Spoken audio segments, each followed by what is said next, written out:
Welcome to the Simply Authentic podcast with Angie and Tanya, where we hope to inspire you to dream big and push past your fear, empower you to take charge of your own life, and challenge you to be the most authentic self you can be.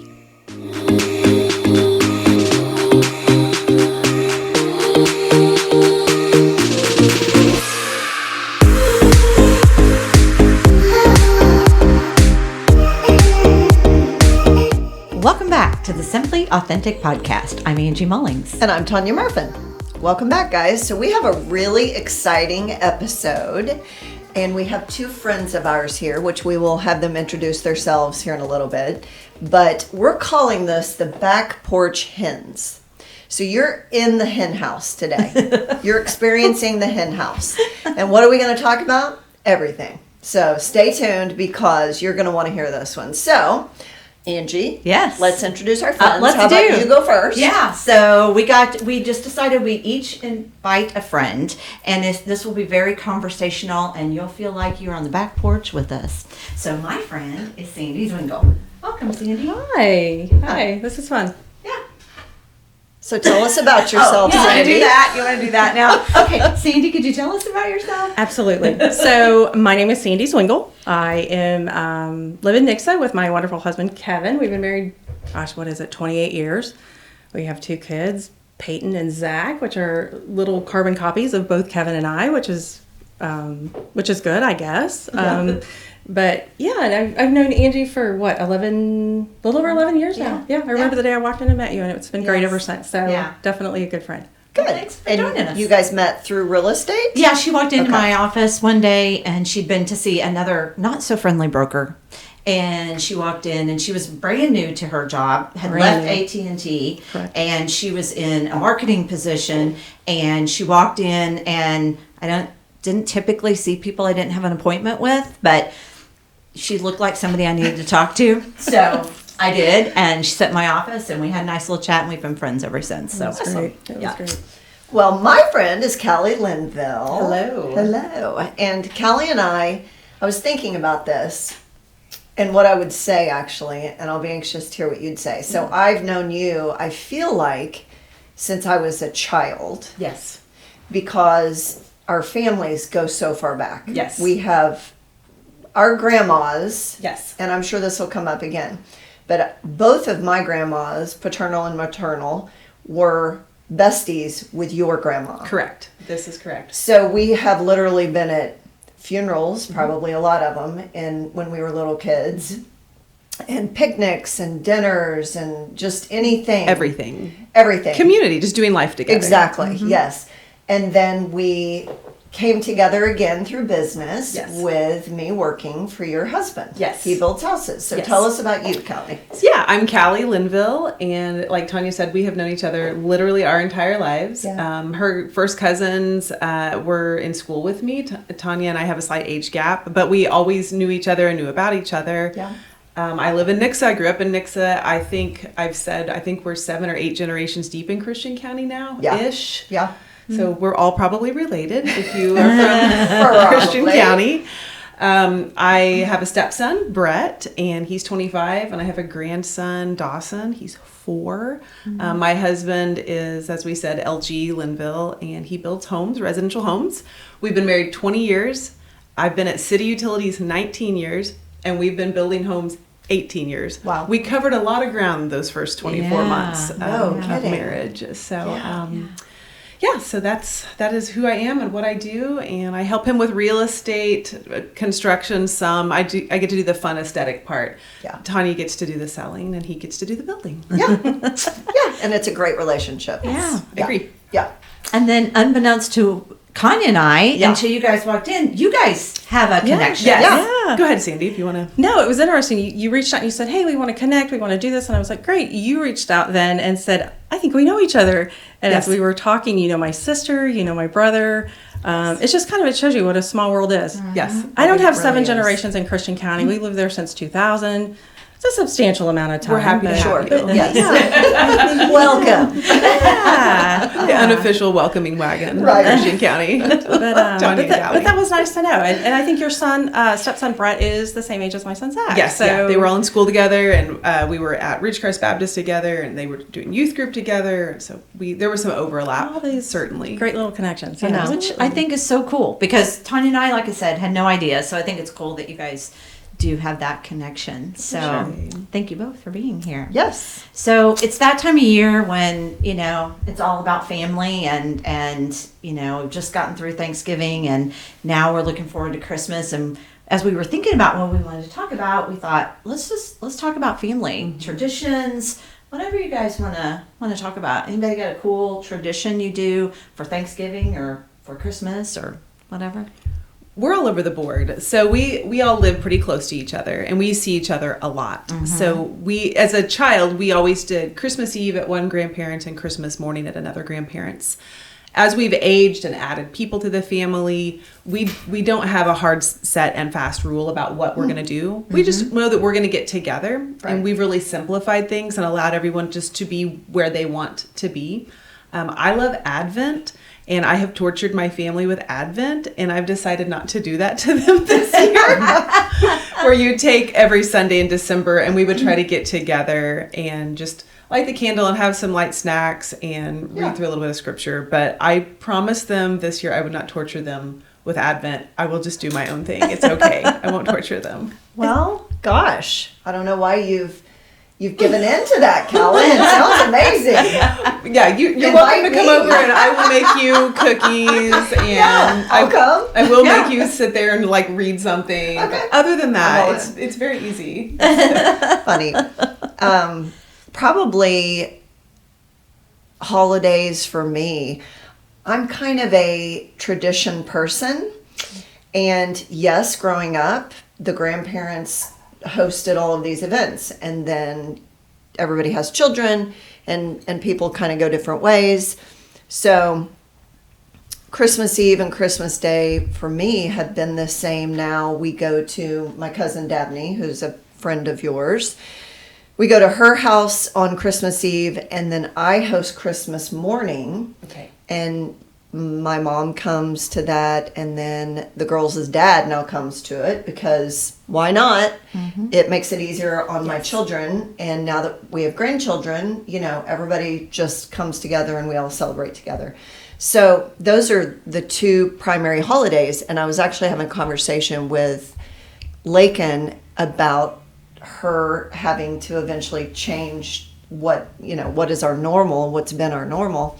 And I'm okay with that. I've already talked to myself and told myself that, this had to happen when the grandparents aged and will have to happen just because it'll be easier on them. And I'm okay with that. Yeah. I will just have many less presents. So the kids love to come to my house Christmas morning because I just go nutty, and not necessarily with the amount of money I spend, but I love to wrap everything. So I wrap their stocking stuffers. And I remember Lakin telling Caleb the first Christmas morning that he spent with us, my mom is going to wrap your Q-tips.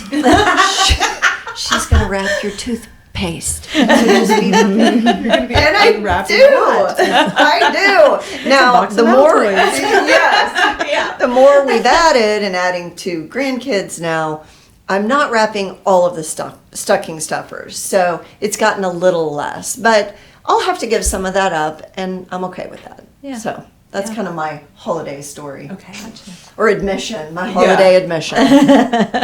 What about you two?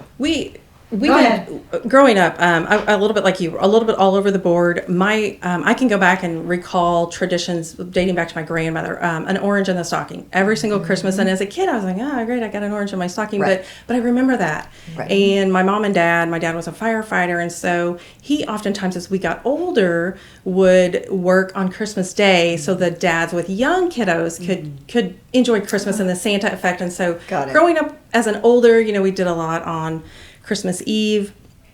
My parents always did, stocking stuffers. We always, as a little kid, I can remember, pillow presents that my parents, I know now was strategic because we woke up early and that was the present we could open without permission.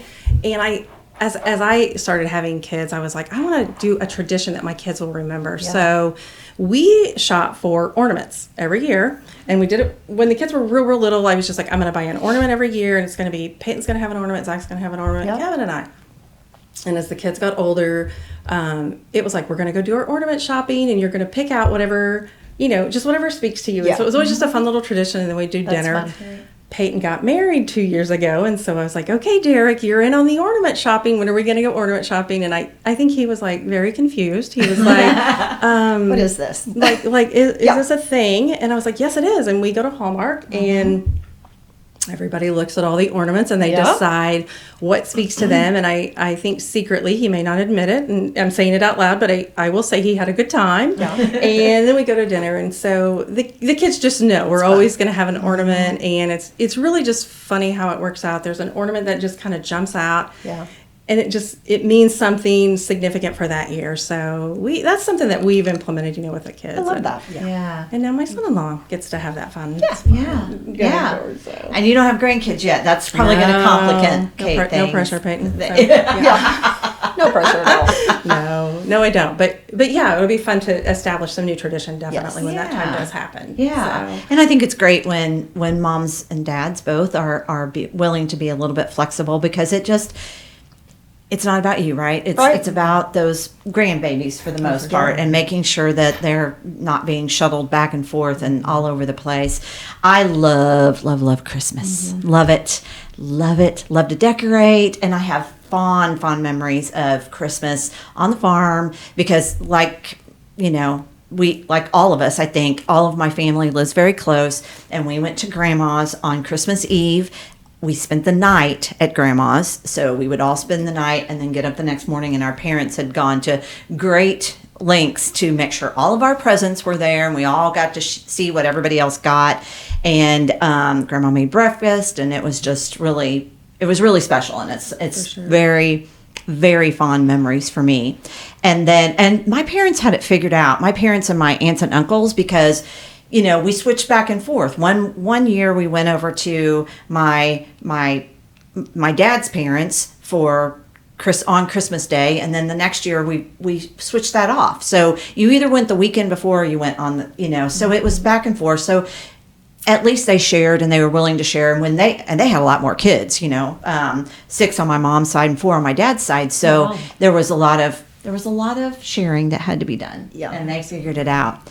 But now I host Christmas Eve at my house, and it's become a Mexican dinner on Christmas Eve. That's something that we do. We've done that. We do Mexican for Christmas. It's just too much. Yeah. Because you've got this traditional meal usually on Christmas Day, and Mom's helping to make that. But I'm like, we're going to do something fun, and we're going to do a scavenger hunt, and we're going to play games, and I have them running all over the place, because you got to wear them out, right? I don't have kids of my own. I have nieces and nephews, so I have to wear them out somehow. So we figured that out. Now, did anybody do the pajama tradition? Like, I couldn't get Kevin on board with matching pajamas. We never got into the pajama thing. No. We do the pajama thing. You are, okay. On Christmas Eve at my cousin's. Okay. And it's hilarious to see all of us sitting around in our pajamas. Our matching pajamas. And Dabney TJ is maybe 6'4", 6'5", and the boys are close to that. I think little Jace goes over that now. But anyway, these giant men in these Christmas pajamas, they hate every second of it. But Dabney still makes them do it. So I'm so glad she does. And seeing the babies in it now is fun. We always do pictures. One of the other traditions we have is doing the ball that you roll. Yes. Oh, yeah. I've done that the last couple of years. Yes. My mom's. That is fun. We have so much fun with that. And talk about competitive. Oh, yes. In a circle of athletes with Dabney's family. And I mean, it gets rough and it's hilarious. And the things that we hide in there now that the kids, minus the grandkids, are older, we put shooters in there and so it just has kind of aged itself over the years when you couldn't put alcohol in there. And now we're like, let's add some more alcohol. And do you remember Dabney balls to open? Yeah. Dabney sent a picture from last year's, like mid-year. She must have been going through her camera. And Blake, who would have been just at 2, was sitting in a chair like all slumped over, like looking at us like, what are these people doing? Which was hilarious because we're like, toddler, you must sit over there and be quiet because we've got a serious game to Adults play. have a game to play. Yes. So The cool thing is the kids will remember that, and even Agreed. and everybody Yes. may be grumbling at first, but those are really truly how those memories are made, Agreed. and Yeah. they will absolutely look forward to that. yeah. Yeah. What I agree. wouldn't give to have one more breakfast, at my grandma's house. I can the smell For sure. like Yes. walking in and you smell the biscuits and the gravy and the bacon and the sausage, all of those things. And you can. My grandma passed away about 10 years ago, and my family kept the house, so we are still in and out of that house. My aunt actually just did some remodeling on it, but one thing that she saved is this sugar cup. So my grandma Rosalie Momo did a ton of baking, and she had this sugar cup in this huge container where she dumped probably a 10-pound bag of sugar, and Colette saved that sugar cup, and she set it up in the kitchen on the windowsill. I love and so it. that when you walk in, that's what she's decorated with. Did you have similar? It is so ironic that you even said that. My parents moved to Arizona due to failing health.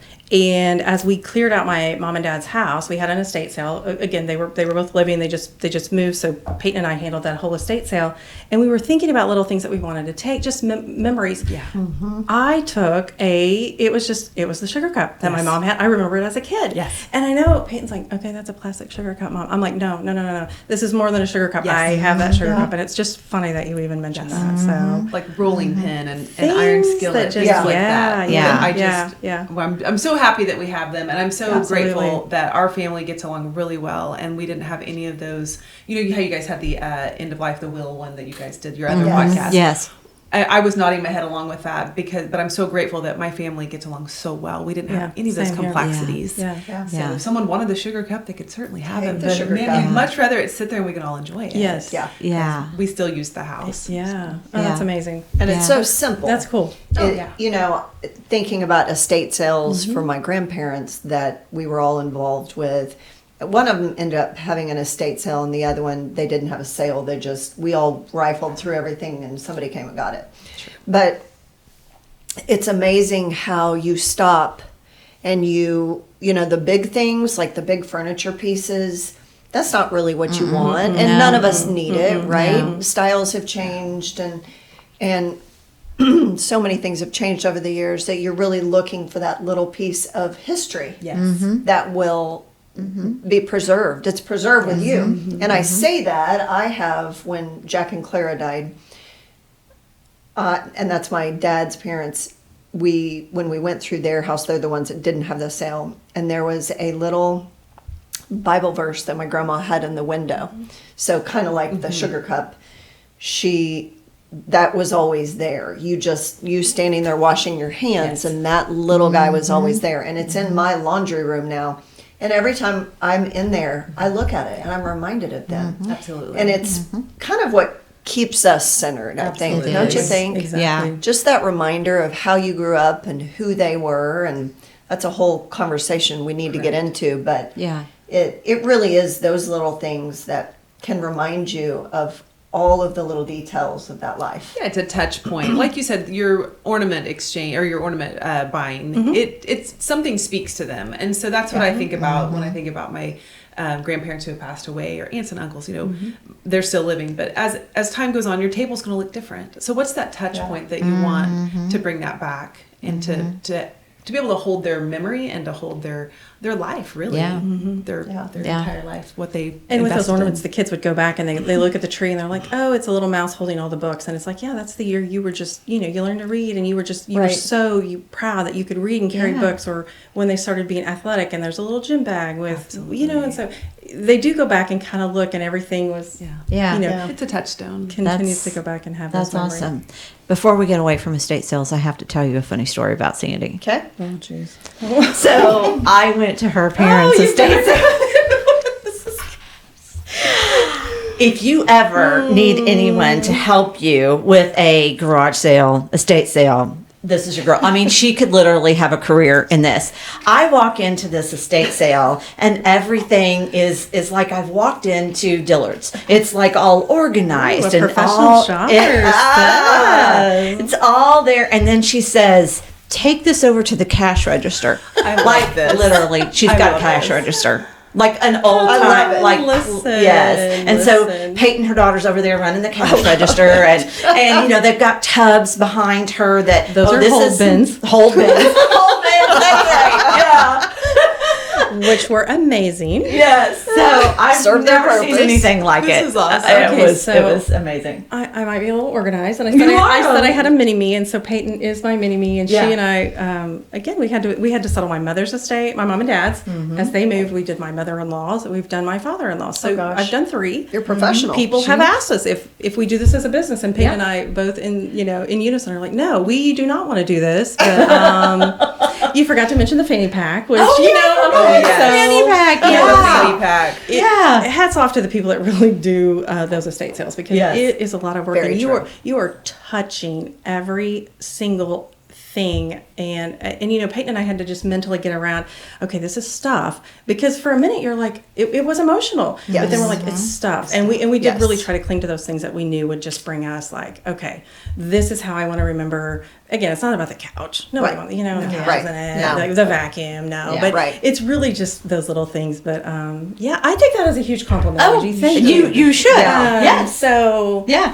I would definitely. You tell me you're having another sale, and I will be there. Just, Okay, just because it's so great to shop the sales. I do not even enjoy having a garage sale. I know. Like, Yeah. my No. mom does them, and I Yeah. just I No. can't Yeah. do it. I don't Yeah. know what it is, but I'm very organized. Also, it would. I think that's the thing. It would be very organized. It would exhaust me. Yeah. A lot of it's- energy it's- you don't want to put out. Yeah. oh, it's Right. exhausting. It An estate sale is, you it don't have is an option. You're doing exhausting, garage and sale. I think. so- Well, I'm just gonna give this to Yeah, I'm just going to donate this, get the Facebook write-off. Marketplace. Yep. Yes. Yeah. Yeah, but when you have a whole household, Oh, it's, you for have sure. to- it's slightly You have different. to go and, that way. and You then have there's no that option. piece about everybody's carrying out things that you're like, oh my gosh, this Yes. meant a lot to my Yeah. and so No. Yeah. but Yeah. And after the sales, was there anything that you, a few years later or some occasions later, because typically it's an occasion that you're going to think, oh, I should have taken that punch bowl set. Well, not entirely. What we would find as we would go over there and work, and we would do this, I'd be like, something would just keep speaking to me, and I was like, I'm not a minimalist, but I don't like a lot of clutter at my Right. house, and so, Right. but gosh, we would come home with a tub of something, and we would like, so then I'm like incorporating things into my house, and I would Right. come home with this like, I've got to clean out a closet or something, because this is just like I was Too having much. anxiety, like, okay, I'm putting like some of this now, I'm incorporating this Yeah. stuff into my stuff, and but I don't know that I have any regrets. Yeah. We just really tried to focus on back to those memories, Yes. and Yes. let's just remember it's not about their stuff. It Yeah. really, at the end of the day, it's not. it is not Yeah. about the stuff. And No. as you lose parents and life changes and all that, you realize it's not about what they had. It's about No. what they gave you ultimately from an emotional perspective. Yeah. Absolutely. Yeah. Absolutely. So as we're talking about those memories, I'm curious about who had the most influence on you growing up. Was it one of your parents, both of your parents, grandparents? Was there somebody that, and I know Tanya and I have talked about you guys, I knew before that you guys, your grandmothers knew each other, but is there somebody that was the most influential person? I think for me, it was just a wonderful tapestry of getting lots of different viewpoints from lots of different family members. I was so lucky to be able to literally walk or ride my bike to both of my grandparents' houses. They were within distance, and aunts and uncles and cousins. So I think there was different things that I needed to hear from different family members in different good. seasons of my life. So my grandma Rosalie was always very encouraging. I could go by, she would pray for you or listen to your story. When she listened, she was right there. She was very good listener. That was like her act of service. And my grandma Edna was also a very good listener. She was very kind and she was very polite. She loved gardening. I get a love of gardening from her.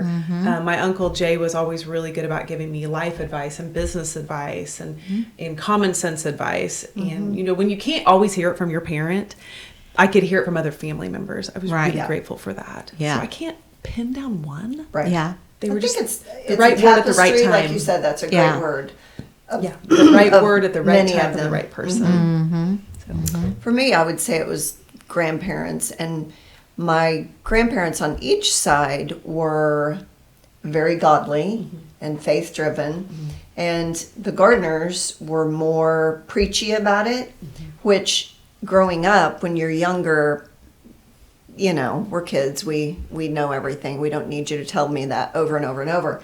And the older I get, the more I can look back and appreciate the preachy they gave me because I remember it. Yes. They were very vocal. And they were they wanted everybody to know. They were put on this earth to teach the rest of us about God. Yes. And you know that because you remember them. But so I can appreciate that now so much more than I did when I was younger. And I think while they were still living, I appreciated it a lot, My other grandparents, the Pope side, they were more teaching me the gardening and teaching me about birds. And so I have a love of having a bird feeder and looking at the different birds. And I can name birds because of them, not because I bought a bird book. I don't own one. But because they had a bird book and they'd look it up and say, now this is a little yellow finch and you see him, blah, blah, blah. And so they had a tremendous faith as well. And they were very good about just saying whatever it was, in a very positive manner, but not getting preachy about it. I always felt like they lived it out by their actions. They did. I can identify with both sets of my grandparents also. That some, like your gardeners, they were much more like my grandma Rosalie was very more forward and vocal, but that was their style. Like if you knew Clara May and Rosalie, like they were like, I called her Grandma Bling. I mean, everything was like glittered and sequined. Yes. I mean, she was always like, Callie, you need to wear more lipstick. And I was like, I don't wear lipstick. I was like, you need some bright red lipstick. Right. But that translated to the way that they lived their entire lives. Yeah. Whereas my grandma Edna and your Pope side, they were definitely more just live their life out through actions and let those actions example. Speak. Yeah. They were very good business people too. So they were in building also. Yeah, they were. So that's another touch point connection that Tanya and I have. Yeah. That through their building, they were building more than just homes. Yes, they were.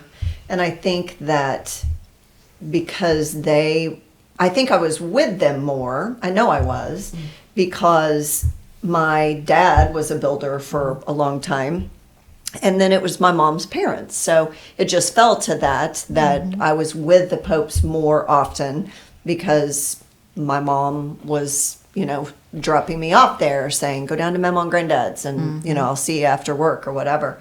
And we always lived within steps of each other. So it does make a difference. What a gift, too. Yes. To be able to grow up with that. Absolutely. Did you guys What a have, you grew up on the farm, but did you have parents that lived close and grandparents that lived close? Yeah.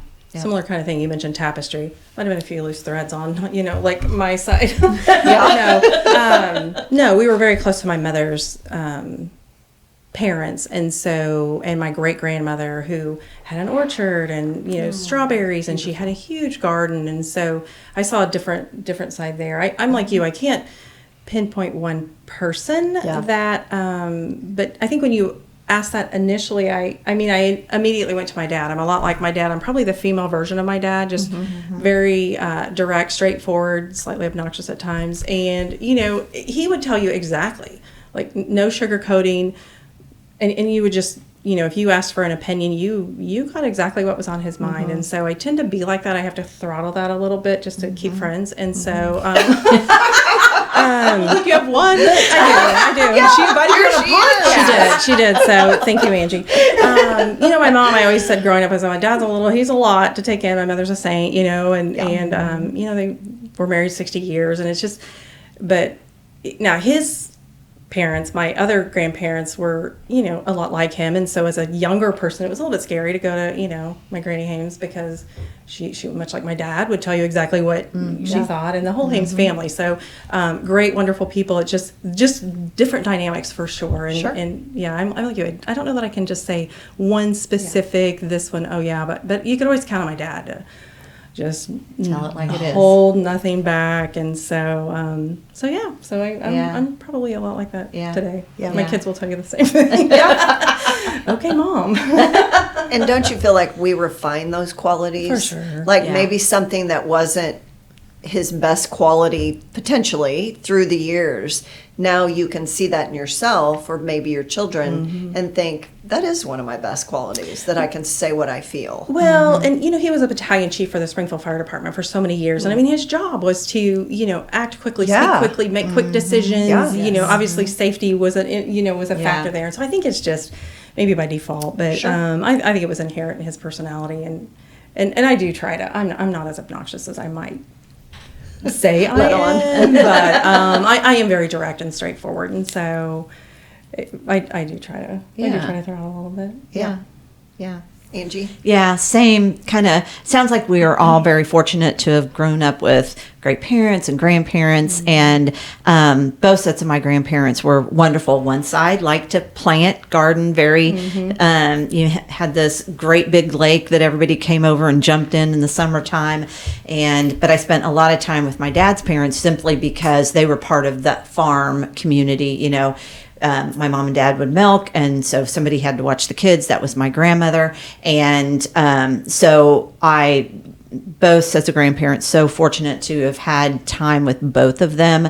Our house burnt when I was in the 6th grade, and we went to live with my mom's parents. So they were saints for taking all of us in because I was a raging teenager, not very kind at the time. And so God love them. But my parents always say, I told Tanya the story this weekend, that my parents always say, we don't know where you came from. You're not really like either one of us. I strive to be more like my mother because she is a saint. She's very kind, and my dad is my dad, and I'm more like him than her for sure. But my grandmother didn't get to finish high school, so she was the youngest of 6, and she could only finish school if somebody would go with her. So her next sister was Geneva, and they lived on the farm, and Geneva was tired of school and didn't want to go. So my grandmother didn't get to go. So she had a very high, there was no way that her grandchildren were not going to college. That was, she couldn't maybe afford it for her own children, but she wanted to make sure that we went to college. And so she has a whole bunch of grandkids that now have college degrees. And she was an artist, somebody could have really taken that. And I have one of the things that I have that belonged to her. Well, she gave it to me. She gave us all a watercolor print that she did for each of us, which is great. And she initialed it and all that. That's So that's really cool. Yeah. So anyway, she had a lot of influence on me. So yeah, I say that when they say we don't know where you came from, and I said, well, I'm who Grandma would have been had she had the opportunities. Oh, I love that. Yeah. So anyway. So what do you girls think is one of those qualities that you really try to invest in your children or your grandchildren now? Because we're older, and nieces and nephews, we're older. We can look back and we can understand things so much better. I swear each passing month, I think, and thank God for the wisdom that he's, that he's provided at this age of 52, because I was an idiot on a lot of this, or just unaware, just less aware. So what do you think, what could you say something is that, and it could even be friends, like what's something you know you got from your heritage and family members that you try to pass along now to others? I would say just simple kindness. And I think within whatever circle of influence that you have, being kind, giving grace, because you really don't know what someone else is going through. My parents and my grandparents and my uncle and aunt both, they were always very quick to pass grace to people and quietly elevate people. They didn't need to be on display, but I feel like my parents are really good about connecting with people and serving others. So I would say just being just simple kindness. It's not hard. It's truly not that hard. Agree. Sandy, what would you say? That's an eloquent answer. That's nice. I did not practice that. Believe it or not.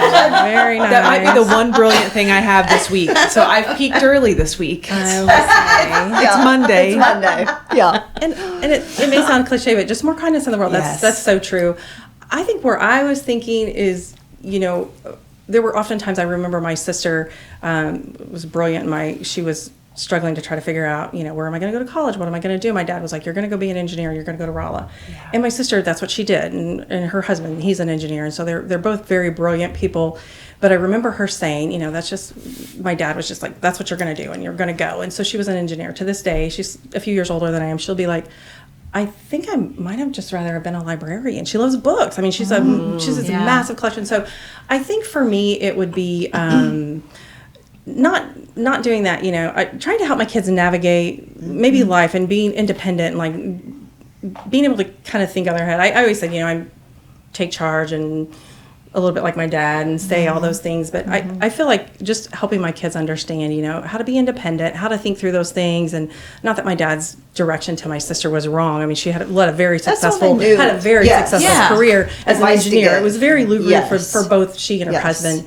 But just helping my kids, I didn't, they struggled too. They asked those questions. What am I going to be when I grow up? Where am I going to go? And it would have been easy for me to say, well, you're going to go do this. But I think just helping the kids understand, figure out what makes you happy, figure out what you can do, and just helping them be independent decision makers and not providing so much, you will do this, you will do that, but just supporting them with what they want to do and how they want to do life. And, obviously the kindness thing, I love that. I think that's great. I think. Well, I like what you said about, we don't know each other really well, but I don't feel like that we were helicopter parents.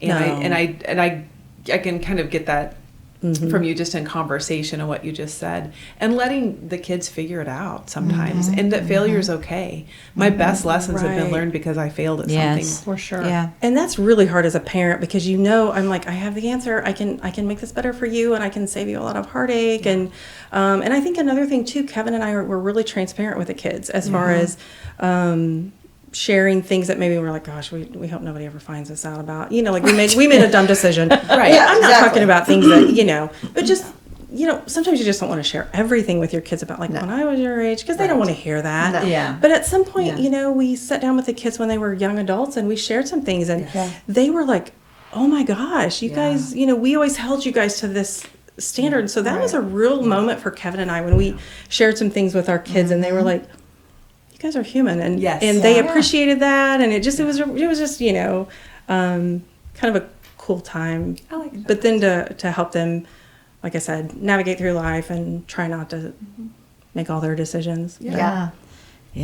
I love that, because there was never any question that I was going to go to college, and I have no regrets about that. But I think you have to let them find their own way. I think that's so important. And I was never told what I was going to study or what career path I was going to take, but there was no question I was going to college. So, but I think that today we've realized that four-year colleges are not for everyone. Absolutely. Right. I think parents have to stop navigating for their kids in whatever they are familiar with. Like, they may not be the best. Like if you're a nurse, maybe your kid's not equipped to be a nurse. That's not their skill set. And stop sort of pushing them in a direction that may not be right for them, regardless of what that is. I think that's really important. So I think my dad's reason for that is he grew up, he was one of 13 kids, and opportunities were just different at that time. And I think he was that parent that said, I want you to have maybe better than what I had. And my parents did very well, and they owned businesses, but I think that was his ultimate, I'll just make this decision because I know this will be so much better for you. And like I said, it's easy for us to want to do that for our kids and say, trust me, I know this, just do this. And but I'm always quick to say my parents gave us a long leash. Yeah. And if we went to them with a problem, they would absolutely listen. My parents are great listeners. They would listen, and then they would basically say, how are you going to fix that? And, here's some ideas, but ultimately it was on my brother and I to fix it. My brother and I are just 18 months apart. And so we had a long leash, and they let us make decisions and fail and get back up and try again. But they were so supportive, and they never browbeat us on anything. They never were like, that was like, why did you do that? That was terrible. They just gave so much grace. And I've tried to do that to Brett and just be encouraging and encourage when he's making, great decisions, I'm like, just keep going. That's the path. Keep going. Take the next right step. Do the next right thing. Right. You don't have to think too far down the road. I've been in the utility business basically my whole life. I don't know what I want to be when I grow up. I still haven't figured it out. Yeah. But this is what I do right now. This is what I know. So keep going. Yeah. I think having the conversations is where it starts. So like you, I knew I wanted to be a transparent parent. And I knew that I wanted to have the hard conversations at the earliest point that is productive, because at a certain age it wouldn't have been productive. Right. But I always wanted to be honest with them when it was time to be honest, and or point out the obvious when it was time to say, okay, you've been running amok for too long now. And, I didn't have that. I think I grew up, I feel like my parents mimicked my grandparents a lot in that they just, this is what you do. You need to go do this. Right. My dad's approach. Yes. And I didn't know any better, and I wasn't strong enough as a young adult to be able to do my own thing, and I had no idea what I wanted to do. So I knew I had to have a different conversation with my children. And I would say my children still don't know what they want to do when they grow up at 23 and 25. They don't have to. Yeah, exactly. Right. Yeah. And Lakin's path, started with children, and none of us knew it would start that way. But my goodness, how it has made her Right? Yeah. the most amazing human. And not that she wasn't before, but she was Right. just indecisive and didn't know who she was, and It gave her and direction. Absolutely. It's the God purpose. said, you're going to need this, Yeah. and you're going to need two of them actually. So I have heard her say in the last year, Mom, you were right about all of it. You're right about everything. And yes, that makes me feel good that I've actually done or said some things right, but giving them the opportunity to come to that decision on their own, knowing that watching family fail, watching friends fail, watching your children fail is really hard. And sometimes maybe you failed at that, and you have that bit of advice of, you're overreaching here, but it's not your place to give that advice. And one thing that is really cool that comes from that, and I don't really know how Kevin and I ultimately did this, but one thing that I love about my children, a lot of things obviously, but they've reciprocated that transparency back to us. So it's not, not in a, we have to know everything that our children are doing, but they have that comfort to come to us. And even when they struggle or they have like this, they just, it's not like, oh gosh, what's Mom going to say? It's like, oh gosh, I need to go talk to Mom about this. Right. And they trust you. And I think we've just been careful not to overreact when they come to those, when they approach and they come to those Everything's moments. fixable. It is, but it's, everything's navigatable. I mean, my Uncle Jay would say that. He was like, sis, we can figure this out. Yeah. yeah, and it's cool. And I think, again, inherently, I'm like, I'm a fix it. Like, just tell me, I can fix this. I can make this better. And you just kind of have to sit back. But it's so cool that the kids will come and we'll just have those conversations, regardless about whatever it is. Right. Little, big, in their world, it's big, like they just haven't had life the same as we have. And so while it seems monumental in their world, but it's so cool that they're like coming and they're sharing and they're like, here's what's going on. And so that's kind of a really cool thing as a parent to For know, sure. so. Yeah, that's awesome. We've talked a lot about family. I've loved our conversations, but I want to shift gears just a little bit because we're nearing the end of the year, and I'm curious about jobs and plans for 2024. If you have anything that stands out in your mind that you really hope you can accomplish in the next year, or something that might change for you, or whatever. For me, one word. No, probably for me, finding peace. Like, it's just been a rough few years. And when I say I've been through a lot, it's not, for pity or anything, but there's just been a lot going on in my world with my husband. We're settling 3 estates. My husband's health. Breast cancer at one point in my career. I recently, after I've worked for 40 years and recently worked for 11 years for a company where you and I met I was an affiliate, we met in that industry. due to workforce reduction, they basically said your job's eliminated. Mm-hmm. So after 40 years of working in a professional career, I was, found myself just in the middle of, okay, we're eliminating your job and probably 15, 18 other jobs, mm-hmm. which was really an unexpected thing. And so I think for me, it's just, kind of finding peace with a lot of those things. Mm-hmm. If you're my friend on Facebook, I think the analogy I use, I'm an analogy person, is just a big box of Legos being dumped out on the ground. Mm-hmm. And while normal for me would be those being built into something, that made sense and looked cohesive and beautiful and structure, I just have a bunch of pieces on the floor right now. Mm-hmm. And it's not a bad thing. I mean, I'm just navigating through kind of a different transition in my world. And I think my personality is such that I am strong. I will get through this. Mm-hmm. I've got 2 amazing children who, again, it's back to that, they're like, Mom, how are you doing? And I'm like, I am okay, but the fact that I've raised 2 small humans to really be thoughtful about, so, just finding some peace, like I said. Peace in your pieces. That just came to my mind. It's like, you gotta find peace, you said, in your life with your pieces. Find peace with your pieces. I love that.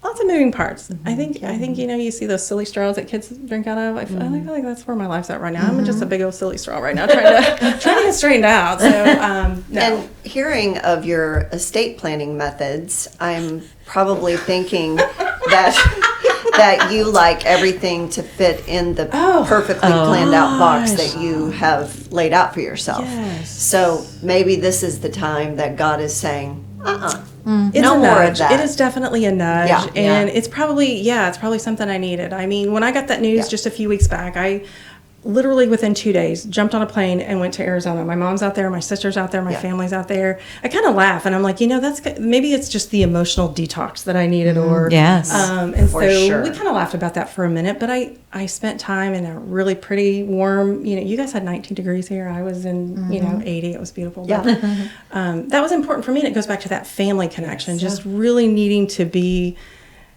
And my mom's not well, and so I was able to help my sister, who's been amazing, to take care of my mother. And so I was like, I'm not here for me. I'm here to get my sister, who she and her husband have worked so hard to take care of my parents. And it was just nice to be able to do something for them. And so, but pieces, order, that is my world. And I love that though, because that you have, if you can give yourself enough grace to let the pieces fall into place and not try to rush anything, then you will find that beautiful next box that is perfectly orderly, or maybe it's not. Maybe, Oh, I'm trusting in that, and I believe I'm a person of faith. Like I said, through a lot of events in my life, it will reveal itself, and you'll figure out, okay.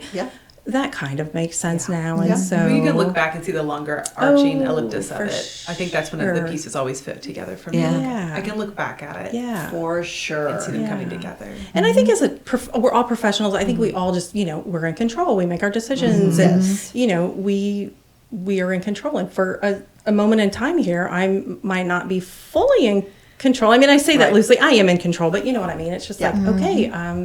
There's so some unknowns. We're pivoting, and like I said, just navigating a different world right now. So it's not a terrible thing. I've got a lot to get accomplished. So I'm I love it. Angie, what about you? Goals? I think if I could boil it down to one word, I'm thinking change, and being open to change and opportunity, whatever comes along. When Tanya and I started this podcast, we just kind of agreed that we don't know where this is going, but we're going to be open to whatever door opens. And I'm kind of like that with my life in general right now. I've done the same thing for a very long time, and I love what I do, but I'm also looking for other opportunities. I just had a speaking engagement, my first one. So I'm looking to do more of that. Change, I think, is the right word. And just, again, having faith that will reveal itself to me and to us as we're furthering the podcast. I think that's the word for 2024. Callie? Well, I'm stealing this from another podcaster. Her name's Emily P. Freeman, and she does a podcast called The Next Right Thing. But she says I'm just going to finish regular. And instead of finishing strong, I'm just going to finish regular. So I love that. I am a simplicity kind of person, and I do not stress myself out in the last part of the year. I do make a goals list on January 1. I also check my credit score on January 1 because someone told me to do that. Yeah, So that's how it goes. So January 1, I check my credit score and make a goals list. So it's lit at my house on January 1. So finish regular. So I really lean into the simplicity of things. I have this idea, I've said this to other people before, I don't know where I got it, that everyone has what they call like this Norman Rockwell idea of what the holidays are going to look like. So you have this preferred vision in your head, cozy fireplace, pink cheeked children, and I guess put it in our modern times, our hair is done, our nails are fresh, whatever that is for you. That's probably not going to be your reality. You can really spend a lot of time and energy to have your Norman Rockwell moment, but you're probably going to feel a little bit empty. So instead, if you unleash your hands and quit grasping at things and let things unfold organically, like you said, for your change, I think you will find more pleasure in the simplicity of things and really focus on that. So it sounds extremely boring, but I very much enjoy finishing regular. Which lends itself to that peace that you'll ultimately absolutely. find. Yes. For sure. Yeah. Shalom peace. It's the deep peace. You can't buy it. Yeah. You can't manufacture it. No. You have to lean into it. Well, they said so many times social media lends itself to that whole, that's a snapshot in time, and you're comparing yourself, totally. and we're so, discontented with things being what appears everybody else has, and I love that it's just regular, but that's okay. Finish that, And if you really lean into and look at Norman Rockwell stuff, it is real life. I mean, he really does then go back and look at Rosie the Riveter or those types of things. But, it's a play on words. So I say your Norman Rockwell moment, but then really go look at his paintings and his prints, and you're not going to have your Saturday evening post moment on Christmas probably. No. Right. So just Probably enjoy. it's going to be chaos, Your but you're going to look simplicity. back and you're going to be Exactly. like, that was amazing. Yes. It will be amazing. Yeah, find your joy. Yeah. Yeah. Tanya, what do you got? I think for me, I've not really put a label on it yet because I'm not finished with my year-end planning yet. But for me, it's a little bit of what you just said. It's a little less because 23 has been a lot. We had another baby born, and we planned a wedding, and I am getting out of my role at the board because I'm in past president role this year, and I put 8 years in there, and that needs to be over for me. I need a fresh chapter of now what am I going to focus on? And the podcast obviously has given Angie and I both a new focus of just spreading the good word, and that has lots of definitions. Creating community around what we're doing and defining how we're going to do that.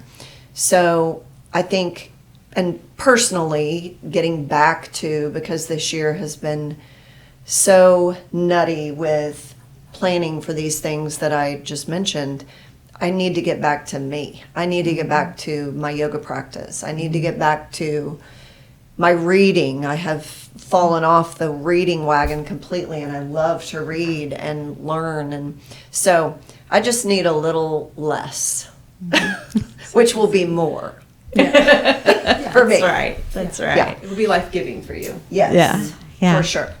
That's awesome. We've had such a good conversation, but now let's have a little fun. We have been Okay. having fun, right? Yes. Yes. It's all been fun. For but sure. we want to do this really quick Q&A. You just have to spout out the first thing that comes to your mind. So, you ready? I'm always ready. Okay. All right. So, if you could have dinner with any one person, and it could be anyone, living or past, celebrity, family member, whoever, you get one dinner with them, who would it be?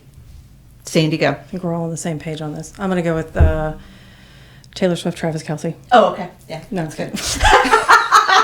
Wait, was that not what everybody was thinking?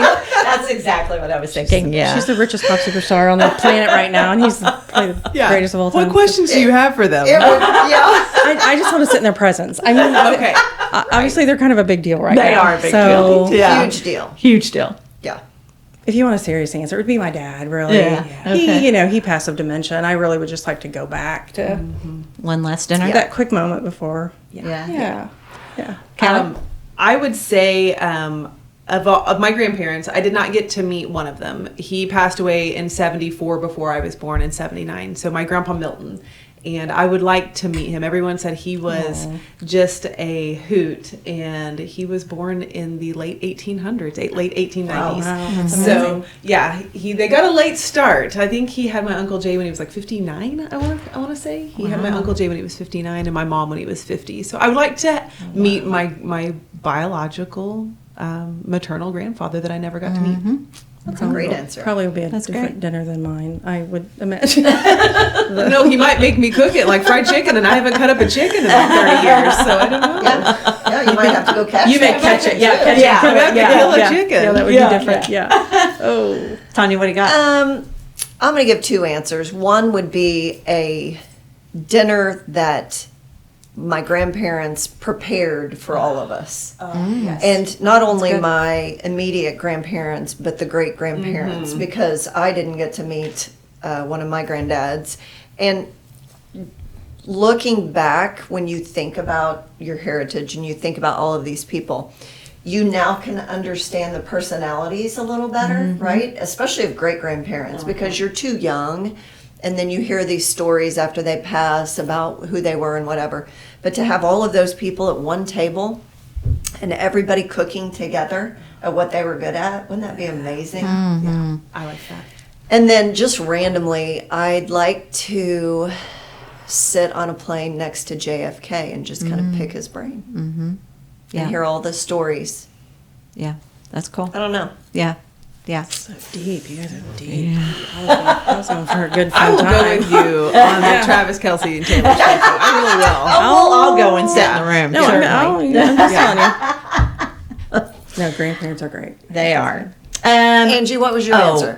My answer, I only vaguely knew two of my great grandparents, and I wish I would know them. My dad talks about his grandfather all the time and how smart Gaines was, and Gaines did this and Gaines did that, and so I'd really like to sit down with Gaines Mullings and find out just who he was, and I like that name. and That's a strong name. yeah, Gaines. Yeah, I like Gaines. Yeah. All right. What's one thing you would never do? Callie, you go first on this one. Never say never. That's right. Because every time I say that I'm never going to do something, guess what? That is on the docket. Exactly what you're going to be doing. Yep. Yeah. Yep. So I will never say never. Strongly adhere to that. Every time somebody says never, I say, be careful. Yep. Because it'll come back around. It's coming. Tanya, got anything I love different? to hear parents say that too. Oh, Yeah. I'm like, that's exactly what your child's going to do. Exactly. I would spoiler never. I would never apply to be on Survivor. Oh. Okay. No, you wouldn't. Never. That would never cross your mind. Never. I think my husband would sign up if he could. They're so opposite. Tanya and LG are so opposite. He would be like, I'm going to win that. Totally. And He probably could. He could. Yeah. Totally could. Yeah. That's crazy. Wow. Sandy, what do you got? Never would I jump out of an airplane. Really? Skydiving is not on a list of Yeah. anything that I want to do. Yeah. Dad did it. My nephew did it in the Army. My dad did it in the Army. No desire to jump out of an airplane 20,000 feet in the air. Yeah. I've done that. You have? Yes. Oh my Yes. gosh. What? Yes. Yep. You done it. skydived? Oh my gosh. Yeah. It was what my sister wanted to do for her 40th birthday or something. So we both Oh jumped. my gosh. Yeah. No. I would. Would I you? Yeah. Yeah, I would. Yeah. Can't I do don't it. think I would. Can't do it. I Can't kind do of have it. a fear of heights. Yeah. Yeah. Yeah. All right. What is the most daring, exciting, or exhilarating, risky, whatever? What is that one thing that you've ever done? Callie, you go. That you've ever done? Yeah. I would. What's the most exhilarating, risky? I'm going to say this was all of those things. I spent 2 weeks in Israel by myself with a bunch of strangers. Oh, wow. In 2020, and I flew home on Leap Day, and then the world went into shutdown for the pandemic. Oh. So I went with a bunch of people I didn't know. Like, we all just met over there and did a biblical tour for 2 weeks. And so I will talk to anyone. That wasn't the concern. I think the part was like the logistics and like everything being out of my control, because you've given control over to this tour group, and they're going to take you into like Palestine and I mean, I was in one of the towns that's about 9 miles north of Gaza Strip, and when we stayed there, it was beautiful. It's on the Mediterranean. I had a wonderful night there, in Ashkelon and Ashdod. So now that I see what's going on in Israel, I feel like that was really risky for me to go, and at the time, it didn't feel risky. So and then to come home and go straight into a pandemic. Yeah. So I would say that was exhilarating. Did you go alone? Were you alone, did you say? I was with a group, but I met them there. Okay. So, I mean, I didn't know anyone. Yeah. Gotcha. Like, I just showed up with my bags. That was it. 2 weeks, 14 days. Wow. So crazy. Yeah. Yeah. Oh. Yeah. That's Callie, though. I try Callie. to take a solo trip every year. Yeah. Yeah. Totally on my own. That's great. And do my And I own love thing. that about you. Yeah. I did. I did a yoga trip last year, and I didn't do one this year. And then I went to North Carolina, hiked by myself in April of 22. Cool. That is pretty cool. Yeah. Sandy? Well, So probably for me, it combines two things. I don't know that it's risky, but I won a trip to Utah. My job with AT&T, we won a trip for sales, and so Kevin and I had the opportunity just to take a helicopter ride across the snow-covered mountains and this and that. And at the time, I had never been in a helicopter. I mentioned just seconds ago I didn't want to jump out of an airplane. Yes, right. The helicopter ride was just two couples, so Kevin and I and another couple that I happened to work with the gentleman, and his wife was there, and then the pilot. Well, they stand you in a room much the size of this room, and they're like, okay, we have to weight balance. This is really important. How much do you weigh? And I was like, they weren't even quiet about it. So like I was like 130. And suffice to say, I don't weigh 130, but I was like, I will go down in a helicopter. So that's before I say my weight out loud. So That's hilarious. That's the risky part. That was risky and exhilarating. The exhilarating was being obviously above and taking the ride, but I was like, who asks a woman? And I am not about to speak to. First of all, Kevin was there, and I know he was looking at me going, "You don't weigh 130." I was like, not going to say that out loud, but like I said, I will go down before we. But no, that was the risky part. But the helicopter ride was really cool, Beautiful. and it was it was a little intimidating because you're in this little teeny tiny helicopter, but have you been in a helicopter? I don't think so. Just jumped out of an airplane. I just jumped out As a of an crazy airplane. person. Okay. Yeah. So, but Yeah. that's probably it for me. Sadly, I'm not much of a risk taker. Yeah. I don't know why. I don't know. I just Interesting. What about you, Angie? Probably jumping out of an airplane would be one of the most exhilarating things I've ever done. And then one of the riskiest things I ever done was buying a business in 2007, right before the recession. Yes. That was pretty stinking risky, but Yeah. I bet on myself. So, payoffs were huge. yeah. Yeah, did pretty good. Yeah. Two things. I would say, yes, stepping out after being in real estate for years and opening your own brokerage is kind of scary. Not knowing what that would turn out like. Yeah. So that's probably the real life answer. My fun answer is you get some parents of teenagers together one night and have a few drinks, and you start talking about the things you used to do when you were a teenager, and then suddenly you want to go toilet papering. So you go to Food for Less and you buy giant boxes of toilet paper, and you jump in a friend's minivan, and you all go out and toilet paper as adults. Yes. And you don't get caught. Did you have a specific person you were targeting? I did, which I cannot disclose. We can neither confirm nor We'll see. deny. That's right. We'll see if do they know? call me. Do they know? Probably. Maybe. Wow. Tony, that's awesome. So funny. I think the best part is the fact that you were in a van doing Yeah, I know. You're Come on, man. The capacity. Yeah, exactly. And think one, so. 2, 3. Everybody ready? Okay, go. You had to get the And then you have to push the button and the door's like, that kind of like kills a moment, doesn't it? When you're like trying to roll out, get your seatbelts off, because you're like, that's. Yeah. I just want to know what was on the radio. What was on the playlist? Yeah. What was on the I don't playlist? Oh my remember. gosh. But gosh, I bet it was good. I to bet get it us was. really amped Oh, up. I'm Yes, sure. yes. I'm Oh my sure. That's hilarious. That's hilarious. I would not have guessed that about you. Yeah. That's fun. Well, Sandy, you need to get to know me better. Yes. Stay tuned for after this That's podcast right. ends. Well, ladies, thank you so much. It's been so fun to have has. both of you It's been good. in, and I think great. we've shared some life lessons that our listeners can take away and laugh at and maybe grow with and all those things. Hopefully all those things. Yeah. And don't forget, we're in the hen house. So That's right. our listeners have enjoyed the hen house for an afternoon or a morning, whatever. Yeah, there you go. Yeah. So thanks again to all of our guests, and thanks to Gershman Mortgage, Jordan, Kate. We appreciate you so much, and we'll see you next time. See ya. Thanks for listening to the Simply Authentic podcast. Follow us on Facebook and Instagram. Be sure to listen to us on your favorite podcasting app.